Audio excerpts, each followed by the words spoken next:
मैं मेरे फॉलोअर्स से गुजारिश करूंगा कि आप बीसी न्यूज इंडिया को लाइक करें, सब्सक्राइब करें, उससे जुड़े और शेख जुबैर की ताकत बने BC news India. Jalgaon railway स्थानकाजवळ मोठी दुर्घटना घडली आहे। यात 12 प्रवाशांचा मृत्यू झाला। पुष्पक एक्सप्रेस मधील आगीच्या अफवेमुळे लोकांनी रेल्वेतून उड्या मारल्या आणि त्याच वेळी समोरून आलेल्या बंगळुरू एक्सप्रेसनं अनेकांना चिरडलंय। जळगाव जिल्ह्यात पाचोरा तालुक्यात जळगाव मुंबई रेल्वे मार्गावरती माहिजी आणि परधाडे स्थानकादरम्यानच एका कोचमध्ये आग लागल्याची अफवा पसरली आणि त्याच भीतीने प्रवाशांनी कोचमधून उड्या मारल्या। त्याच वेळी समोरून येणाऱ्या बंगळुरू कर्नाटक एक्सप्रेसनं या प्रवाशांना उडवलं।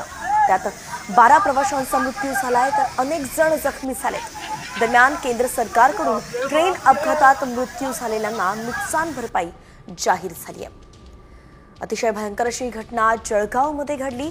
आगीची केवळ अफवा पसरली आणि त्याच्या भीतीनं 12 प्रवाशांचा मृत्यू झालाय। थेट त्यांनी चालत्या ट्रेनमधून त्यांनी उड्या टाकल्या आणि त्याच वेळी पुढून येणाऱ्या दुसऱ्या ट्रेननं त्यांना उडवलंय।